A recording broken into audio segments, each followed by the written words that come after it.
Yo, it's your boy Marcus. I'm Morrison back with a video. Today we're going to be going over the Inside COD Mobile Episode 1 video posted by COD Mobile on YouTube. And we're doing a review of the video and covering every single topic that they covered in it in order that they covered it. So if you have seen the video, you might already know what I'm talking about. If you haven't, feel free to watch it after this video. You can just go on COD Mobile's YouTube page. Or if you're on Instagram, click on the link in their bio on Instagram. That's how I found it. That being said, hit that like button, subscribe, comment down below your thoughts, and let's get into it.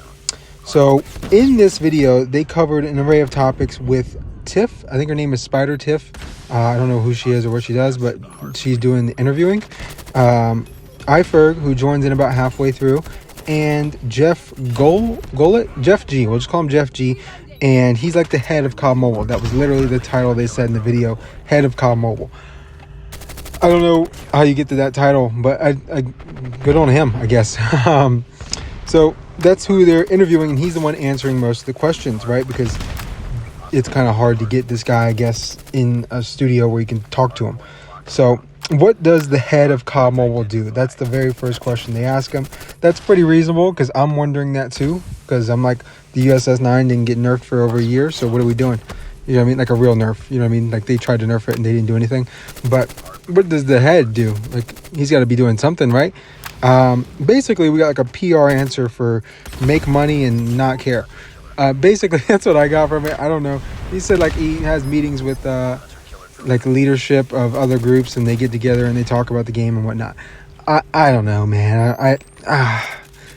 Maybe they do that. You know what? They probably do that. But none of those people play the game. Like, there's no way any of them actually play the game for any extended period of time in order to understand what the problems are with the game. They just make the game and they don't play it at all. That's my assumption, right? I'm sure they do what they're supposed to do, and that's the case. That I don't know. It's ridiculous, but that was the first question. I don't have a way of answering that without being a douche. So that's what you get. Another thing they covered was the game has over 1 billion downloads. 1 billion with a B. That's insane. There's like 7 or 8 billion people on Earth, and 1 billion of them have downloaded this game. That's how big this game is. Yeah, that's absurd. Now, the next question they talk about is why remove Alcatraz for Rebirth Island. So I think this is pretty simple to understand. I mean, Rebirth is just a better version of Alcatraz Island to most people. You know, it's renovated. It's got a nice, beautiful, brightly colored skybox. The map's got a better layout in a lot of ways. There's more playable spaces. There's just a lot more to the map that makes it a lot more fun to play. And I think that's really just a general improvement over Alcatraz. I made a comparison video about the two maps already. I do love Alcatraz, so I put it ahead of it for me personally. But I think objectively speaking, we would have to say that Rebirth Island is better.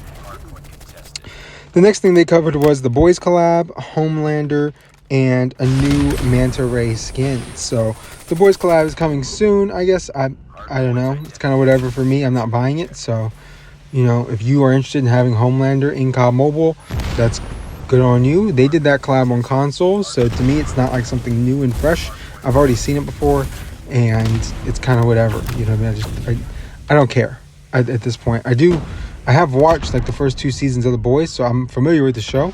Obviously, season 5, the final season's going on right now, with the big finale coming up in a couple weeks. So, I mean, the steam is like that show's on full head of steam into the finale, and COD Mobile was trying to capitalize off of that with this collab. That's just good business. You know what I mean? That's what that is. You know what I mean? They're here to make money, and that's what they're going to do with that collab at this specific time. It's good business. Word to Zuma, if you know what I'm talking about. Now we're going to hop into any plans for the new big BR map, right? So iFer comes in at this point, and that's his first question, I believe. So the new big BR map, his response was basically, you know, I can't really give you that information now, but be able to give you more on the anniversary season update. So basically later on in the year, we're getting a new BR map. I covered it in my last video. Verdansk was found in the game files, so that's probably what it's going to be. He mentioned, I think DMZ in there somewhere in regards to it. So it would not shock me if it came in as a BR map, but they also transferred it into the second big DMZ map alongside Serpent Island. I think that's a good idea. I think that's great. Verdansk is a beloved COD map, and yeah, I covered that whole in detail in my last video.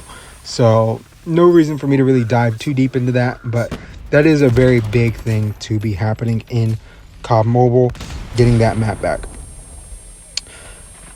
Is Gulag returning to BR? Now, this was another iFerg question, and maybe he's playing a lot more BR lately, I don't know, but I don't really care if Gulag returns. I don't play the big map BR hardly at all, so none of this really affects me, but Verdansk is a great map, so that'll bring me back to it.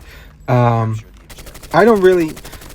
Gulag, it should be there. I feel like I did really enjoy it when I did go into the Gulag and have to win a Gulag to go back on the map. I like that way of doing it, so I think that's a good change. It's just not something that I feel like is as pertinent as other changes they should make. But it is something that a lot of the community has been vocal about, apparently, and I think it would be a good change to have that come back. What's next for zombies? That was the next question that was said, and man, that was an interesting one, man. I can't lie. So he said he fully expected this question, and you know, since people don't play the mode, they don't really feel the need to put content into it. That's the basic sentiment of what he said. You know, there's other modes and things that they're working on where the player base is more focused, and since not enough people are playing zombies, him and I guess the development teams don't see a reason to flood any content into zombies. Now, I don't agree with that. I think the reason that nobody plays zombies is because there hasn't been any content put into it, period, since the mode came out. Like the way the mode came out is basically the way the mode is now, right? Undead Siege was a horrible idea and the mode sucks. So maybe you should put in some round-based zombies maps and then see if people want to play it. You know what I mean? Like, as big of a map as Verdansk and Blackout and Isolated are, Serpent Island is, you could 100% bring in a map like, I don't know, Drak, like a great all-time classic zombies map.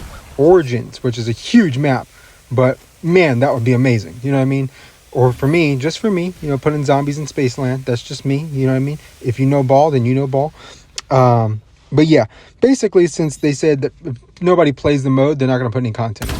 Well, nobody's ever going to play the mode unless you put content in it. So whenever y'all want to get around to doing that, sometime in 2036, that'd be nice. The last thing they covered in this video was the new Mythic Queegee, and here at the end of this video, the last 40 seconds of the video, I have the picture up for you guys, but it is sick. They are very good with the character skins, right? Credit where it's due. You know, I'm gonna call them out when it sucks. I'm gonna glaze them when they need glazing. They do a phenomenal job with the character skins. There's a reason for that. They want the money. So the cooler the skin, the more money they make, and the skin looks awesome. So they're gonna make some money off this thing. Queegee, I don't have the Queegee character from DMZ yet. Like, I don't, so I don't even know. Like, I don't know. I already have the Mythic Dark Shepherd, which in my opinion is like probably the best looking one, next to Ghost. So not something that I'm personally interested in buying, but it is a really cool feature to have come in. The skin looks insane. You're about to see it here in like 20 seconds or whenever I get around to putting it at the end of this video. And it'll also be the thumbnail when you click on this video is the skin. Anyway, yeah, phenomenal job with the skins. They always do a great job with them. Yeah, I don't really think there's not the needs to be said about the skins. It's a cosmetic. It's not that important to the overall game. I mean, free-to-play players don't care at all. Like, they're never getting a skin. It's like $125, you know what I mean? So it's just not feasible. That's like my student loan payment is $125. Like, that's like, come on, it's too much. So yeah, here's the skin right here. It looks awesome. I don't really have anything else to say. Like, it looks great. The like cape coming off the back, the character, he's big. It's a big looking dude. He's got some calves. Look at the calves on that guy. And then the black like tones with the antlers coming off, and then the big blue antlers on the back, or deer or whatever that is. I don't know. It looks awesome. It looks great. It looks crazy. This is like the concept art for him. So he's going to look like this, generally speaking. Awesome job. Thanks for watching. Like, comment, subscribe, turn on post notifications if you want to. It's been your boy Marcus from Orsini. I'm out. Peace.